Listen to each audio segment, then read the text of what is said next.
In the remote mountains of Kentucky, where the wilderness road carved its dangerous path toward the western frontier, there once stood an inn that travelers spoke of in hushed, reverent tones. Millbrook Inn, they said, offered something no other establishment could provide, a warmth that went far beyond clean beds and hot meals. 4 sisters ran this mountain sanctuary, and weary men would arrive as strangers but leave feeling like they had discovered something precious, something worth the treacherous journey back. The Cunningham Sisters had a reputation that spread across 3 states. Merchants would delay their business trips just to spend extra nights at Millbrook Inn. Cattlemen would take dangerous detours through hostile mountain passes rather than miss the opportunity to experience the sisters' legendary hospitality. And those who had stayed there spoke of comforts that lonely travelers rarely found. Attention so personal, so intimate, that grown men would weep when it came time to leave. But in the winter of 1851, something changed. Travelers began arriving at settlements throughout Kentucky with disturbing tales. The road to Millbrook Inn, they claimed, had become littered with abandoned wagons and riderless horses. Local authorities dismissed these reports as frontier hysteria until a pattern emerged that could no longer be ignored. Dozens of men had vanished without a trace, and the last place anyone remembered seeing them was on the winding mountain path that led to the Cunningham Sisters' welcoming door. Before we continue with the story of what really happened in those isolated Kentucky mountains, I need you to do something for me. Hit that subscribe button and ring the notification bell. You won't want to miss stories like this. And tell me in the comments, what state are you listening from? I love connecting with listeners from across the country who share my fascination with America's buried secrets.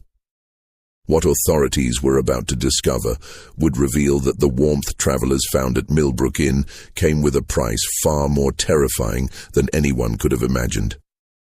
The year was 1831 when Jeremiah Cunningham succumbed to consumption, leaving behind a thriving mountain estate and 4 daughters ranging in age from 16 to 26. Located in the remote highlands between Virginia's Shenandoah Valley and the Kentucky frontier, the Cunningham property sprawled across 800 acres of fertile mountain land, complete with livestock, grain fields, and most importantly, a strategically positioned inn that served travelers heading west on the wilderness road. Margaret, the eldest at 26, possessed the sharp mind of a born businesswoman and the cold, calculating nature that would later prove so deadly. Catherine, 24, had inherited their mother's ethereal beauty and an almost supernatural ability to make any man feel like the most important person in the world. Sarah, 22, shared her late mother's knowledge of mountain herbs and their various properties, knowledge that would prove far more sinister than anyone imagined. And Elizabeth, the youngest at 16, possessed an innocent charm that could disarm even the most suspicious traveler. The Cunningham estate had been built by their grandfather in 1798, when the wilderness road was little more than a dangerous trail carved through hostile territory. By 1831, it had evolved into one of the most respected stopping points for merchants, settlers, and adventurers heading toward the promise of Kentucky's bluegrass country. The main house, a substantial 2-story log structure with stone foundations, sat prominently on a ridge overlooking the valley below. The inn portion consisted of 6 comfortable guest rooms, a large common area with massive stone fireplaces, and a kitchen capable of feeding dozens. What made the Cunningham place special wasn't just its location or amenities. It was the reputation for hospitality that had been carefully cultivated over 3 decades. Travelers would speak in towns hundreds of miles away about the warmth of the Cunningham welcome, the quality of their mountain whiskey, and the comfort of clean beds after weeks on dangerous roads. Jeremiah had built something more valuable than gold: trust. The property employed a small but loyal staff. Ezra Hawthorne, a weathered mountain man in his 50s, had worked as foreman since the inn's early days. His knowledge of the mountains was encyclopedic, and his loyalty to the Cunningham family was absolute. 2 German immigrants, the Zimmer brothers, Klaus and Heinrich, had arrived 3 years earlier, seeking work and stability in the New World. They lived in a cabin near the property's eastern boundary, and managed the livestock and agricultural operations with Germanic efficiency. The autumn of 1831 marked the beginning of what locals would later remember as the inn's golden years. The sisters, initially working together out of necessity, discovered they possessed a remarkable ability to make guests feel not just welcome, but genuinely cherished. Margaret's business acumen kept the operation profitable. Catherine's charm kept guests lingering longer than planned. Sarah's knowledge of mountain cooking and medicinal teas enhanced their reputation for comfort, and Elizabeth's youthful enthusiasm made even the weariest traveler smile. But something darker was stirring beneath this facade of mountain hospitality. The isolation that had once protected the Cunningham family from the dangers of frontier life now provided something else entirely: privacy. And privacy, for 4 young women with sharp minds and few scruples, could be a dangerous thing indeed. It was a November evening in 1832 when Thomas Kellerman arrived at Millbrook Inn, and with him the first hint of the darkness to come. Kellerman was a cattle buyer from Richmond, traveling alone with a substantial purse of gold coins intended for purchases in Kentucky. He was a man of 45 years, recently widowed, with no children and few close ties. Precisely the type of guest the sisters would later learn to identify with terrifying precision. The temperature had dropped below freezing, and a light snow was beginning to fall when Kellerman's horse stumbled up the winding path to the inn. Margaret greeted him at the door with her practiced smile, noting immediately the quality of his clothes, the weight of his saddlebags, and most importantly, the loneliness in his eyes. A man traveling alone just 1 year after losing his wife was carrying more than just money. He was carrying a desperate need for human connection. "Welcome to Millbrook Inn," Margaret said, her voice carrying just the right mixture of professionalism and warmth. "I'm Margaret Cunningham, and these are my sisters. We'll make sure your stay is everything you need it to be." Kellerman's eyes brightened as he took in the warm glow of the common room, the smell of Sarah's venison stew, and the sight of Catherine arranging fresh wildflowers despite the season. This was exactly what a lonely widower needed, a place where beautiful, attentive women would treat him like family rather than just another paying customer. Over the next 3 days, the sisters provided Kellerman with an experience unlike any he'd ever encountered at an inn. Sarah's meals were restaurant-quality feasts, featuring perfectly seasoned game, fresh bread, and her famous honey cakes. Margaret engaged him in lengthy conversations about business and politics, making him feel intellectually valued. Elizabeth's innocent laughter at his stories made him feel worldly and important.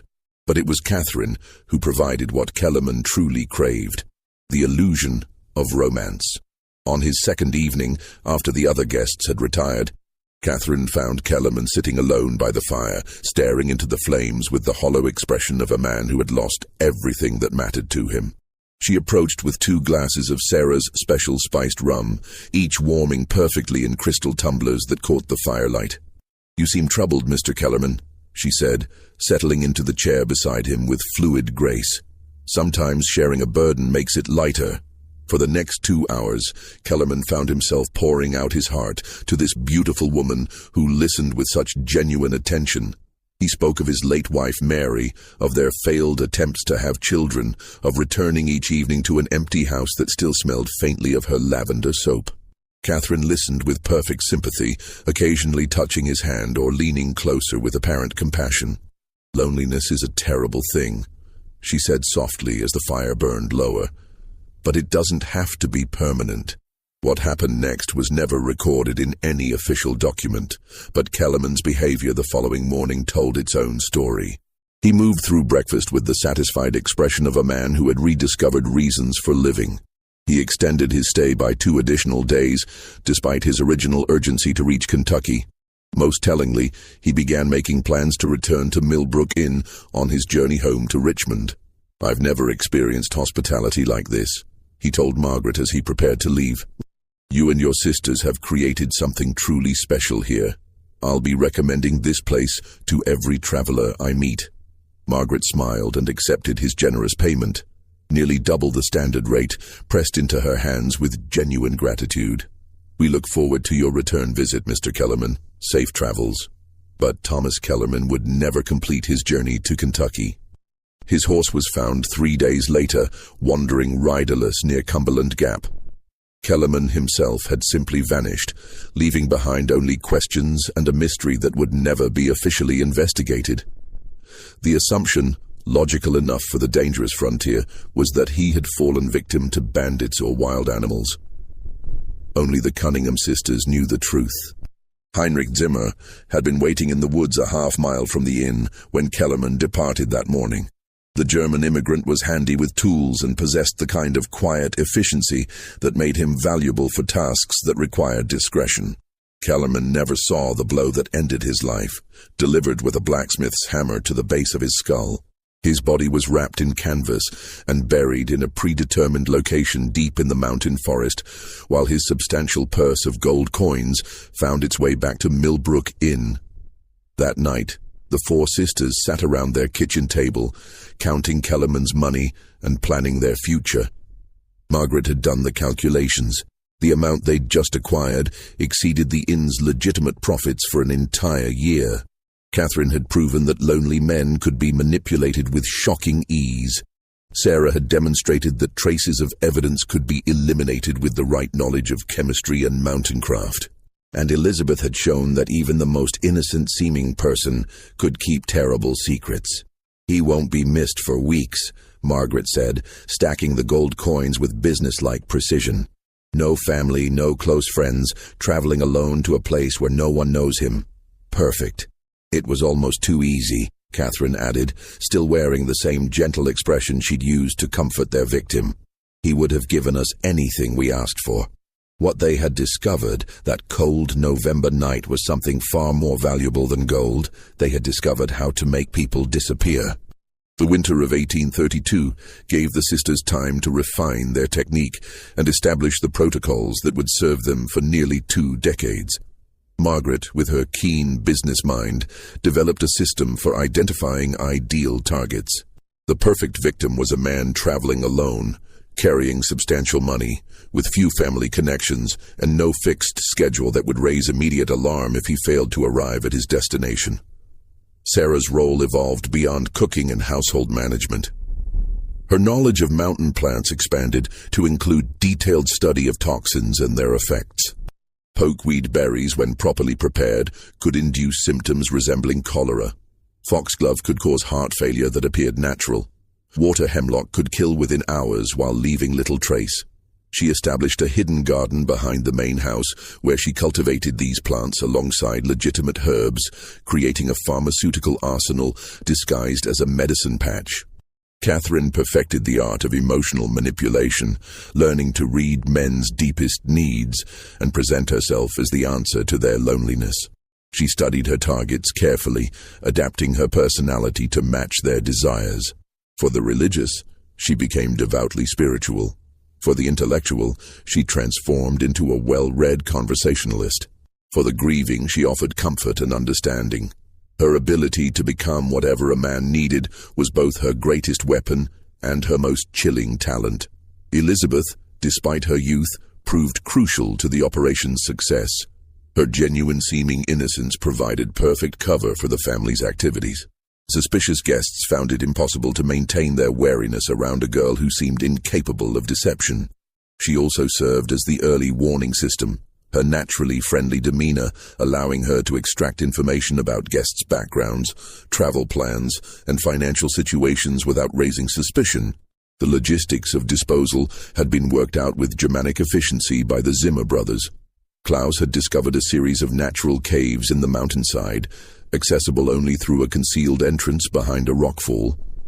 Bodies could be carried there under cover of darkness and sealed behind loose stones, where the mountain's chemistry would accelerate decomposition. Personal effects were carefully sorted. Anything valuable was kept, while items that might identify the victim were buried separately or destroyed. Ezra Hawthorne's role was perhaps the most crucial. His reputation in the region was beyond reproach, and his word carried weight with local authorities. When questions were occasionally raised about missing travelers, Ezra would solemnly confirm that the individual had indeed stayed at Millbrook Inn, but had departed in good health and spirits. His weathered face and honest demeanor had never failed to satisfy even the most persistent inquirer. The spring of 1833 brought their second victim, a tobacco merchant named William Fraser from North Carolina. Fraser was transporting nearly $500 in silver coins, the proceeds from a successful season's crop sales. He was a bachelor of 38, known for his reclusive nature and his practice of making business trips alone to avoid sharing profits with partners.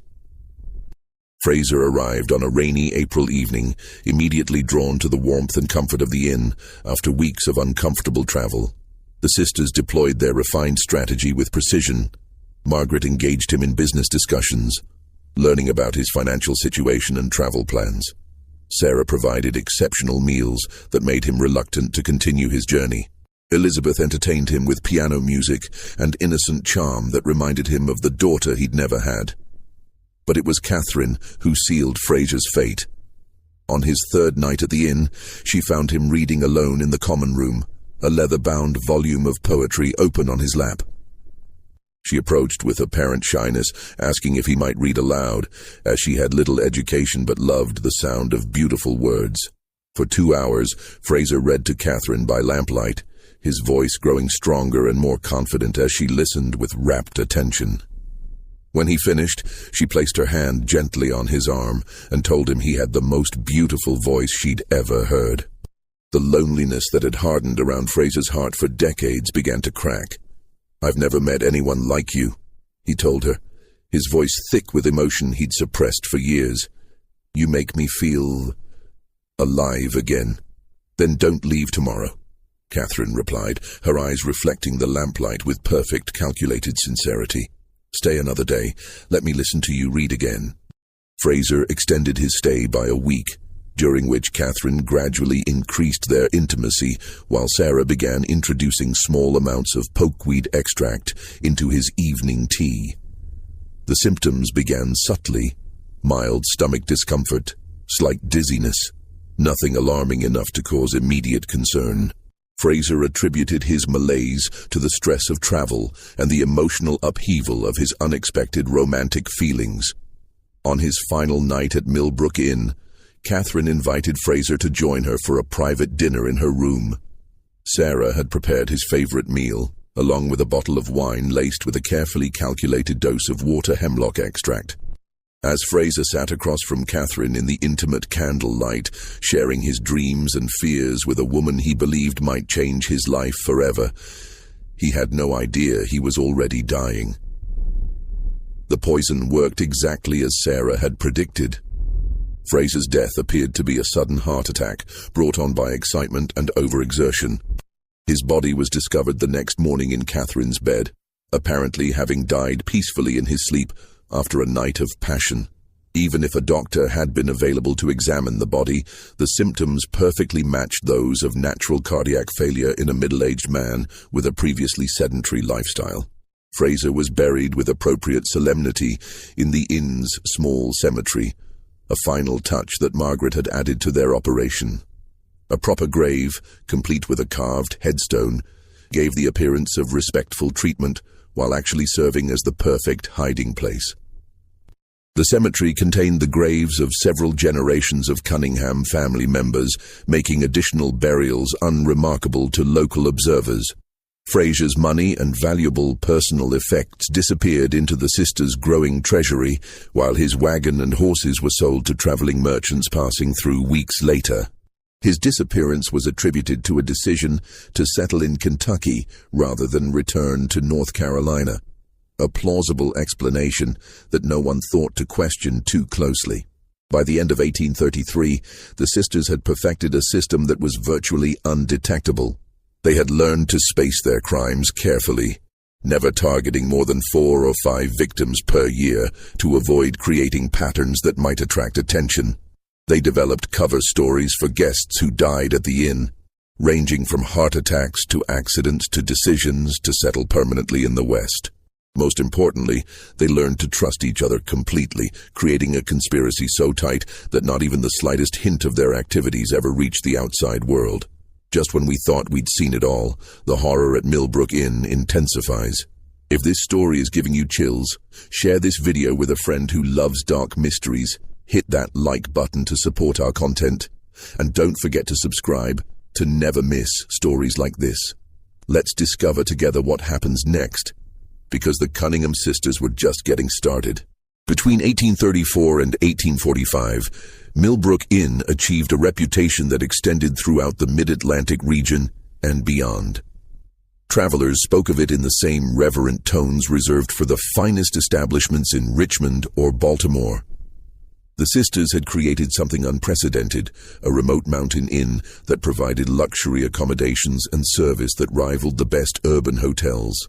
Margaret had expanded their legitimate business operations significantly. The inn now maintained a stable of quality horses for guests, operated a small distillery producing premium mountain whiskey, and even offered guided hunting expeditions led by Ezra Hawthorne. These legal enterprises provided substantial income and, more importantly, gave the sisters a reputation as savvy businesswomen rather than simply innkeepers. The guest registry from this period, carefully preserved in the Virginia State Archives, tells the story of their success. Merchants from Charleston, politicians from Richmond, land speculators from Baltimore, and adventurers from as far away as Boston signed their names in Margaret's elegant ledger book. Many returned multiple times, becoming regular patrons who praised Millbrook Inn to their colleagues and friends.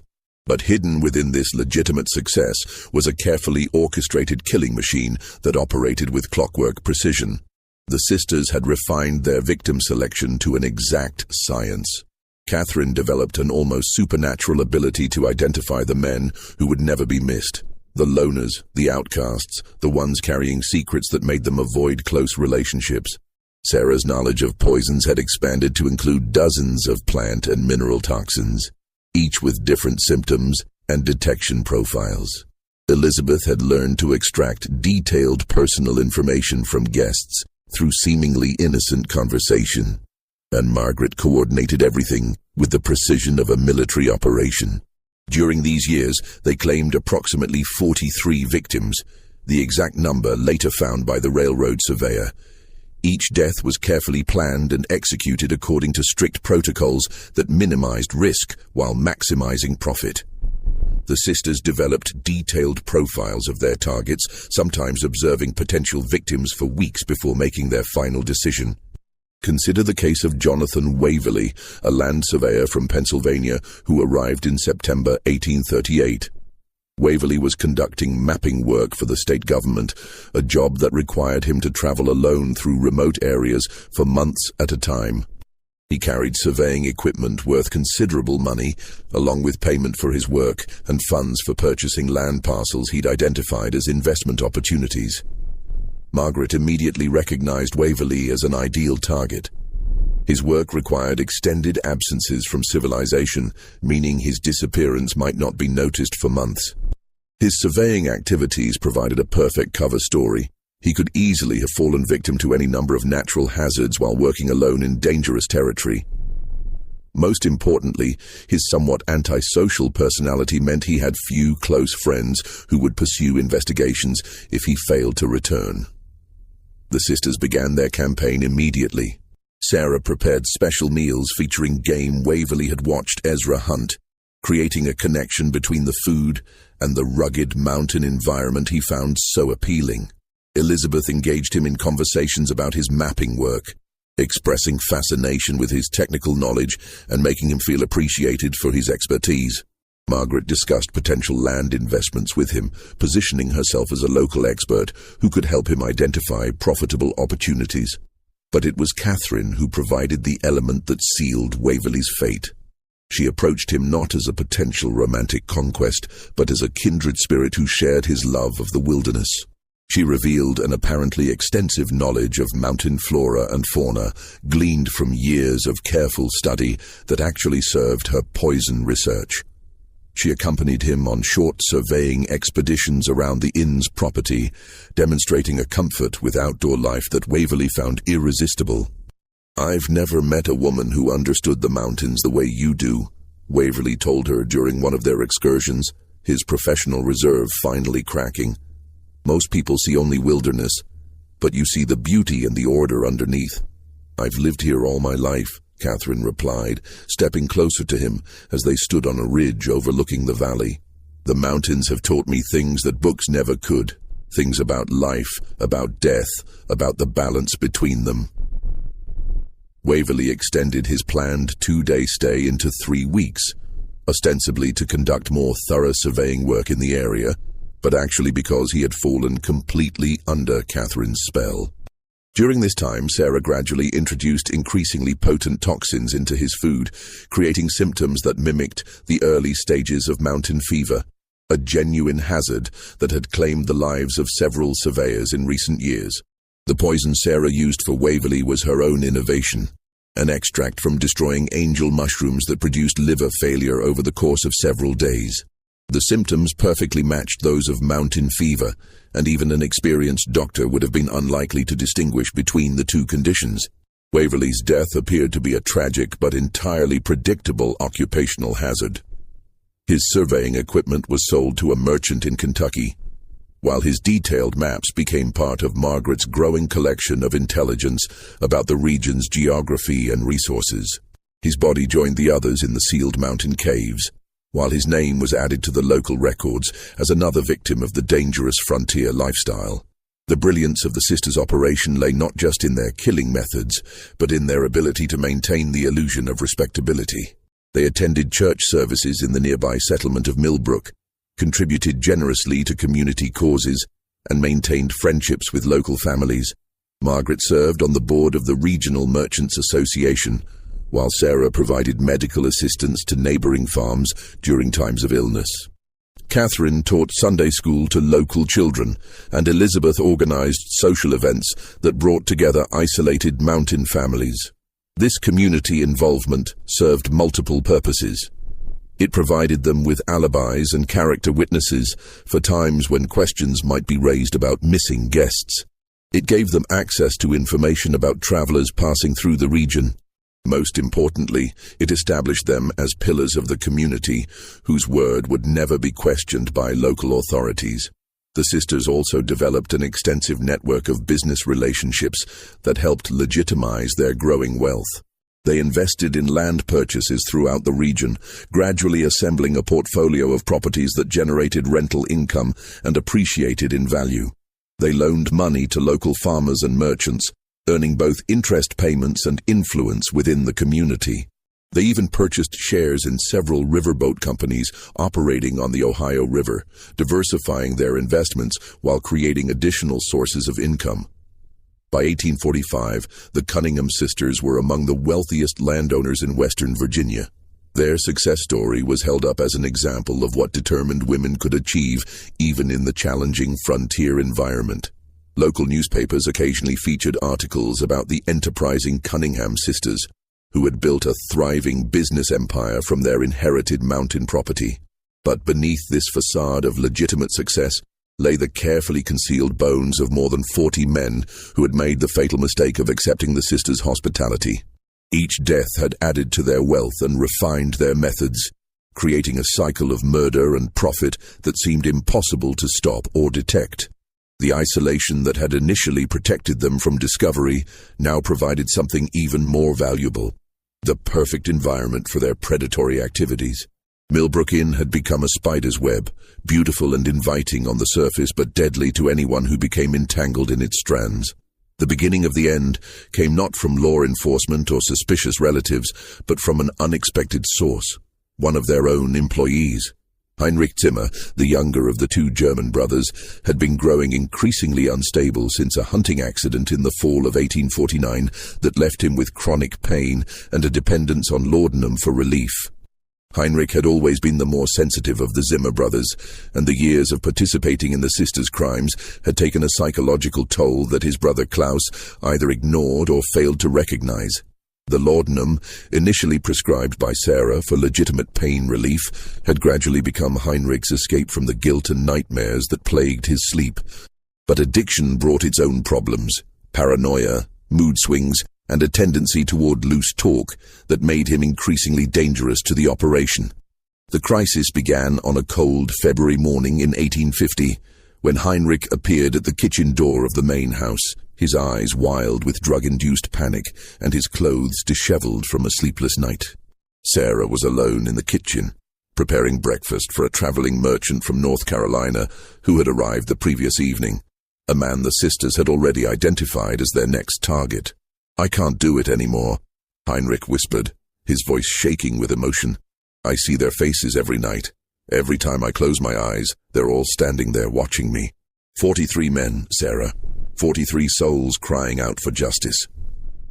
Sarah maintained her composure, but her mind raced as she calculated the threat Heinrich now represented. His knowledge of their crimes was complete and detailed. He could provide authorities with exact locations of burial sites, descriptions of murder methods, and testimony that would send all 4 sisters to the gallows. "You're not well, Heinrich," she said gently, moving closer to him with apparent concern. "The laudanum is affecting your mind. You're seeing things that aren't real." "No." Heinrich's voice rose dangerously, and Sarah glanced toward the ceiling, hoping the guest upstairs hadn't been awakened. "I know what we've done. I know what you've made me do. And I know it has to stop." The conversation continued for nearly an hour, with Heinrich alternating between tearful confessions and angry accusations, while Sarah tried to calm him without alerting the rest of the household. She eventually managed to convince him to return to his cabin with a promise that they would discuss the situation later, after he'd had time to rest and clear his head. But Sarah knew there would be no later discussion. Heinrich Zimmer had become a liability that threatened everything they'd built, and liabilities had to be eliminated. That evening, after their guest had retired for the night, Sarah prepared a special dinner for the Zimmer brothers, a gesture of appreciation for their years of loyal service, she explained to Klaus. The meal featured Heinrich's favorite dishes, along with Sarah's special spiced wine that contained enough concentrated foxglove extract to stop a man's heart within hours. Heinrich died quietly in his sleep that night, his death attributed to the same heart condition that had supposedly claimed several of their guests over the years. Klaus, who had consumed less of the poisoned wine due to his natural temperance, survived, but with significant cardiac damage that left him weakened and dependent on Sarah's medical care. Heinrich's death solved their immediate problem, but created new challenges. Klaus, despite his physical weakness, began asking pointed questions about his brother's sudden demise. The similarities between Heinrich's symptoms and those exhibited by several of their guests had not escaped his notice, and his loyalty to the sisters was wavering under the weight of suspicion and grief. Margaret recognized that their operation was entering a critical phase. The network of trust and complicity that had protected them for nearly 2 decades was beginning to fracture, and any significant investigation would uncover evidence that even their considerable influence couldn't suppress. She began making contingency plans for the possibility that they might need to abandon Millbrook Inn entirely. The final guest to die at Millbrook Inn was Samuel Hartwell, a cotton broker from Savannah who arrived in March 1851 with over $1,000 in gold coins and banknotes. Hartwell was a widower in his 50s, traveling north to negotiate contracts with textile mills in Pennsylvania. His death followed the sisters' established pattern: apparent heart failure after several days of exceptional hospitality that included intimate companionship with Catherine. But Hartwell's death marked a crucial change in the sisters' methodology. For the first time in nearly 20 years, they made a significant mistake. Hartwell had arranged to meet a business associate in Pittsburgh on a specific date, and when he failed to appear, his colleague began making inquiries that eventually reached local authorities in Virginia.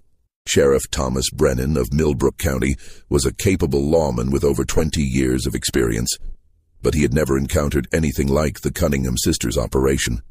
His initial investigation was routine: a few questions to confirm that Hartwell had indeed stayed at the inn and departed in good health. Margaret and Ezra provided their usual testimony, supported by carefully maintained guest records that showed Hartwell's departure date and intended destination. But Brennan was more persistent than previous inquirers, and his investigation began uncovering small inconsistencies in the sisters' story. A blacksmith in the next county remembered shoeing a horse that matched the description of Hartwell's mount, but several days after the businessman was supposed to have passed through the area.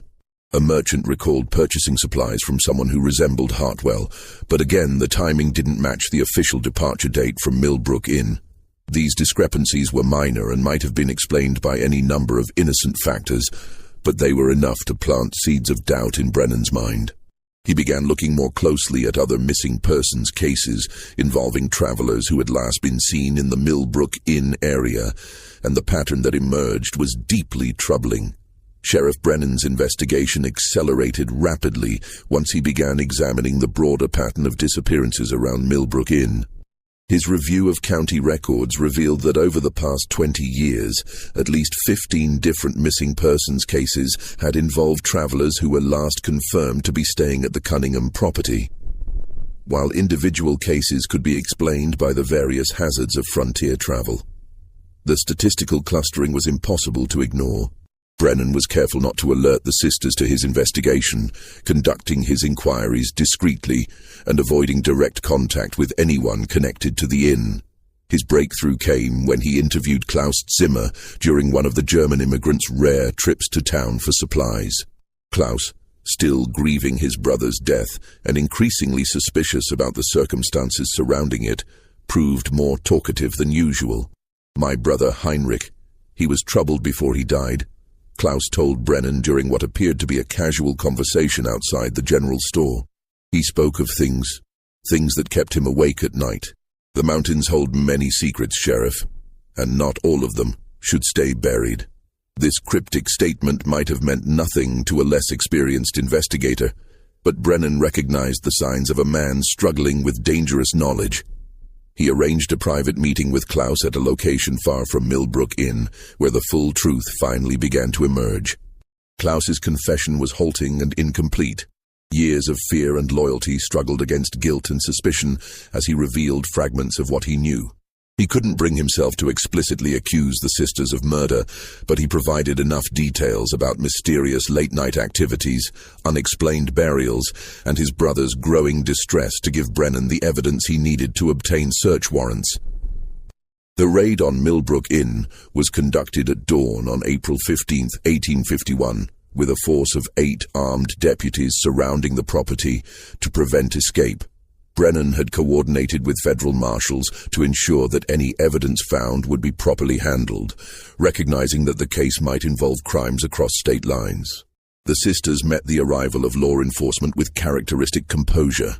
Margaret greeted Brennan at the front door with polite concern, expressing hope that she could assist with whatever investigation had brought him to their property. Catherine appeared genuinely distressed by the suggestion that anything improper might have occurred at their respectable establishment. Sarah offered to prepare refreshments for the officers, while Elizabeth seemed confused and frightened by the accusations being leveled against her family. But their practiced performances couldn't conceal the physical evidence that 20 years of murder had left behind. The search of the main house revealed several items that clearly belonged to missing travelers. A distinctive silver pocket watch engraved with Samuel Hartwell's initials, a leather portfolio containing business documents belonging to Thomas Kellerman, and a collection of personal letters and photographs that represented dozens of different victims. More damning still was Sarah's carefully maintained garden of poisonous plants, which included several species that had no legitimate medicinal applications. Her collection of books on botany and chemistry revealed an expertise in toxicology that went far beyond the knowledge required for normal household remedies. Hidden in her private room, investigators found detailed notes describing the effects and dosages of various plant toxins, along with records that clearly corresponded to the deaths of specific guests. The discovery of the burial caves was the final piece of evidence needed to confirm the scope of the sisters' crimes. Klaus, facing charges as an accessory to murder, led investigators to the concealed entrance behind the rockfall. Inside the caves, exactly as the railroad surveyor would find them months later, were the skeletal remains of 43 men, along with personal effects worth thousands of dollars. Each skeleton told its own story of violent death. The puncture wounds found at the base of several skulls indicated that some victims had been killed quickly with sharp instruments, likely while they were unconscious from poison or alcohol. Others showed signs of strangulation or suffocation. A few appeared to have died from poison alone, their bones showing the chemical changes associated with heavy metal toxicity. The trial of the Cunningham Sisters became one of the most sensational legal proceedings in Virginia history. Newspapers throughout the country covered the case, fascinated by the story of 4 women who had operated one of the most successful criminal enterprises in American history. The prosecution, led by Commonwealth's attorney Daniel Hutchinson, presented overwhelming evidence of a conspiracy that had lasted nearly 20 years and claimed more than 40 lives. Margaret maintained her innocence throughout the proceedings, claiming that any evidence found at the inn had been planted by enemies seeking to destroy their family's reputation. Catherine broke down completely during her testimony, alternating between denials and tearful confessions that implicated all 4 sisters in the murders. Sarah refused to speak at all, maintaining a stoic silence that many interpreted as an admission of guilt. Elizabeth, the youngest and most sympathetic defendant, claimed to have been coerced by her older sisters and begged for mercy from the court. The defense strategy focused on the isolation and vulnerability of 4 orphaned women, trying to survive in a dangerous frontier environment. The sisters' attorney, Marcus Fairfield, argued that they had been driven to desperate measures by circumstances beyond their control, and that their youth and gender should be considered as mitigating factors in their sentencing. But the overwhelming evidence and the shocking scope of their crimes made any sympathy difficult to sustain. The jury deliberated for less than 3 hours before returning guilty verdicts for all 4 defendants on multiple counts of murder in the first degree. The sentencing was swift and final. Margaret, Catherine, and Sarah were condemned to hang, their execution scheduled for October 12, 1851. Elizabeth, largely due to her age at the time the crimes began and her apparent cooperation with authorities, received a sentence of life imprisonment without possibility of parole. The executions were carried out as scheduled on a grey October morning, with hundreds of spectators gathering to witness the end of the Cunningham Sisters' story. Margaret faced her death with the same cold composure she had shown throughout the trial, offering no final words of remorse or explanation. Catherine and Sarah stood together on the scaffold, holding hands as the nooses were placed around their necks, their final moment of sisterly solidarity a stark contrast to the calculated cruelty they had shown their victims. Elizabeth Cunningham was transported to the Virginia State Penitentiary in Richmond, where she would spend the remaining 37 years of her life. Prison records indicate that she maintained her innocence until her death in 1888, claiming repeatedly that she had been a victim of her sister's manipulation rather than a willing participant in their crimes. She never received visitors and left no written account of her experiences at Millbrook Inn. Klaus Zimmer, granted immunity in exchange for his testimony, disappeared shortly after the trial concluded. Some reports placed him in Ohio, others in Missouri, but he was never officially located again. The trauma of his brother's death and his role in exposing the sisters' crimes appeared to have broken him completely, leaving him unable to settle anywhere or form lasting relationships. Ezra Hawthorne faced charges as an accessory to murder, but his advanced age and his cooperation with authorities earned him a reduced sentence of 10 years in prison. He died in custody in 1854, reportedly still maintaining that he had never suspected the true nature of the sisters' activities and had believed their explanations for the various deaths and disappearances. Millbrook Inn itself was sold at auction to satisfy legal judgments against the Cunningham estate. The new owners, a family named Fletcher from Richmond, attempted to continue operating it as a legitimate inn, but the property's notorious reputation made it impossible to attract guests. The building stood empty for several years before being purchased by a mining company that demolished the structures and converted the land to industrial use.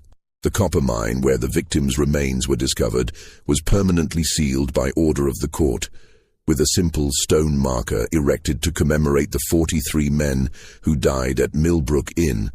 The marker, which still stands today according to local historical societies, bears only the inscription, Here lie unknown travelers, 1832-1851. May they find the peace in death that was denied them in life. The case had far-reaching implications for inn and hotel regulation throughout Virginia and neighboring states. New laws were enacted requiring more detailed guest registration procedures, mandatory reporting of guest deaths to local authorities, and regular inspections of establishments serving travelers. The Cunningham laws, as they became known, remained in effect well into the 20th century. Perhaps most significantly, the Millbrook Inn case became a cautionary tale about the dangers of isolation and the potential for evil to flourish in places far from civilized oversight. Criminal investigators began paying closer attention to patterns of disappearances around remote establishments, leading to the discovery of several smaller-scale operations that might otherwise have continued undetected. The financial investigation revealed the true scope of the sisters' success. Their estate, including land holdings, business investments, and liquid assets, was valued at over $50,000, an enormous fortune for the time period. The money was used to compensate victims' families where possible and to fund improvements to law enforcement capabilities in remote areas of Virginia. Modern criminologists who have studied the case note several factors that contributed to the sisters' remarkable success. Their operation combined careful victim selection, sophisticated killing methods, excellent disposal techniques, and most importantly, a perfect cover story that made their crimes nearly invisible to contemporary investigators. The isolation of their location provided privacy for their activities, while their reputation for hospitality created a steady stream of potential victims. The psychological profiles developed by modern experts suggest that Margaret was the primary architect of the operation, possessing the antisocial personality traits and organizational skills necessary to plan and execute such a complex criminal enterprise. Catherine likely suffered from what would now be recognized as borderline personality disorder, making her capable of forming intense but ultimately meaningless emotional connections with victims. Sarah's expertise with poisons suggests a fascination with death and control that bordered on sadistic. Elizabeth's role remains the most ambiguous. Whether she was a willing participant or a coerced accomplice may never be definitively determined.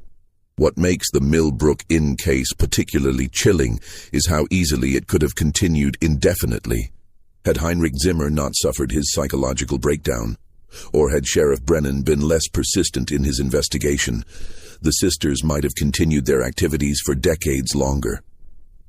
The randomness of their ultimate discovery serves as a reminder that many historical crimes may have gone completely undetected, their perpetrators taking their secrets to unmarked graves. The story of the Cunningham Sisters also highlights the vulnerability of travelers in the pre-industrial era. When communication was slow and transportation was dangerous, a man could disappear between two towns and not be missed for months, if ever. The sisters exploited this vulnerability with ruthless efficiency, turning the hospitality industry itself into a weapon against the lonely and isolated. Local folklore in Western Virginia preserved distorted versions of the Millbrook Inn story for generations. Some tales portrayed the sisters as victims of circumstance who were driven to desperate measures by poverty and isolation. Others transformed them into supernatural entities who lured victims through magical means rather than simple manipulation. The truth, as revealed by court records and contemporary accounts, is both more mundane and more terrifying than any ghost story. The physical location of Millbrook Inn remained a source of local superstition well into the 20th century. Hunters and hikers reported finding unusual artifacts in the area: old buttons, pieces of clothing, rusted metal objects that might once have belonged to the sisters' victims. Whether these discoveries were genuine relics or simply the products of overactive imaginations influenced by the location's notorious history remains unknown. Several attempts were made over the years to locate additional burial sites that might contain victims who were disposed of through other methods. Ground-penetrating radar surveys conducted in the 1980s identified several soil anomalies consistent with unmarked graves, but legal and ethical considerations prevented extensive excavation. The possibility remains that the 43 victims found in the mine, represent only a portion of the sisters' total kill count. The Cunningham case file, housed in the Virginia State Archives, continues to attract researchers and amateur historians fascinated by one of America's most successful serial killing operations. The detailed records kept by Margaret Cunningham, combined with Sarah's botanical notes and the physical evidence recovered from the property, provide an unusually complete picture of how such crimes were planned and executed in the 19th century. This mystery shows us how easily evil can hide behind a facade of respectability and how isolation can provide the perfect cover for the most heinous crimes. The story of the Cunningham Sisters serves as a reminder that monsters don't always look like monsters. Sometimes they look like charming hostesses offering weary travelers exactly what they need most. What do you think of this story? Do you believe everything was revealed? Or might there be more secrets buried in those Virginia mountains? Leave your comment below and tell me what you think really happened at Millbrook Inn. If you enjoyed this tale and want more horror stories like this, subscribe, hit the notification bell, and share with someone who loves mysteries. The past is full of dark secrets waiting to be uncovered, and I'll be here to help you discover them. See you in the next video, where we'll explore another chapter from America's hidden history of terror.